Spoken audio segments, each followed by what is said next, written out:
So Banking 101, let's start the next slide.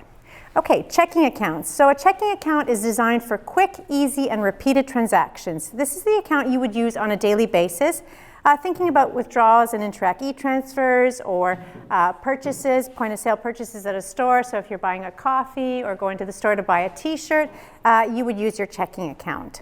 Monthly fees are paid to the bank as a service fee to keep your account active, and you can sometimes get out of paying these depending on the type of account you choose, or if you're in a specialized program as youth or students or teens or young adults attending school. And ATM fees will occur when you withdraw money from a bank machine that is not within the prescribed bank machine network of your bank. There's also perks. As a teen, a youth, a young adult, or a student, there's sign-up bonuses, so you can earn cash back or cash on opening an account with the Bank of Montreal at this time. And you'll have a debit card, easy access and visibility to your funds through online banking, direct deposit options, and special offers. So no monthly fee banking, unlimited transactions, and credit card rebates.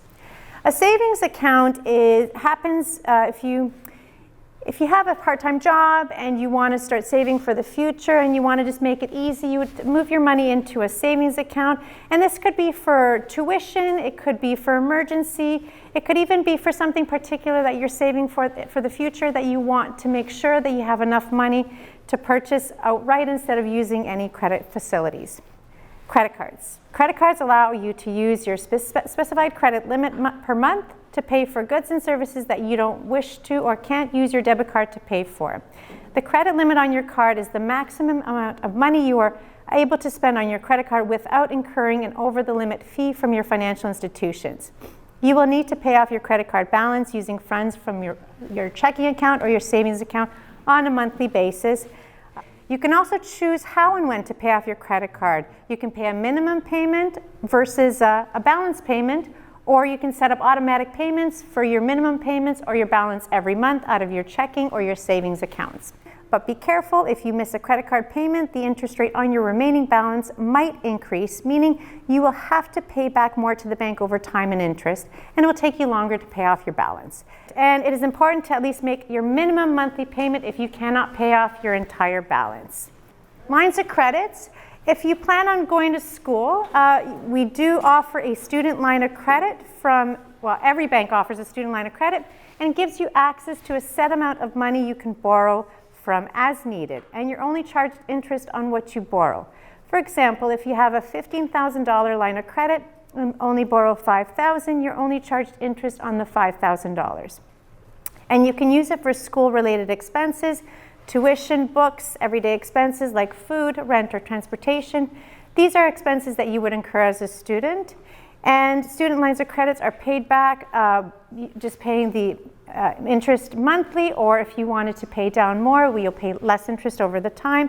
And the repayment timeline and requirements over the years after you graduate will change per bank, but typically you'll see a repayment schedule for your line of credit on your bank's website. I'm going to start by talking a little bit about making and creating your first student budget. And 8 simple ways to save as a youth or a student, making a budget, looking for scholarships, bursaries, and grants, buying used textbooks, eat in more often, so we talked about that, learn to cook, or you go to the grocery store instead of eating out. McDonald's is expensive these days.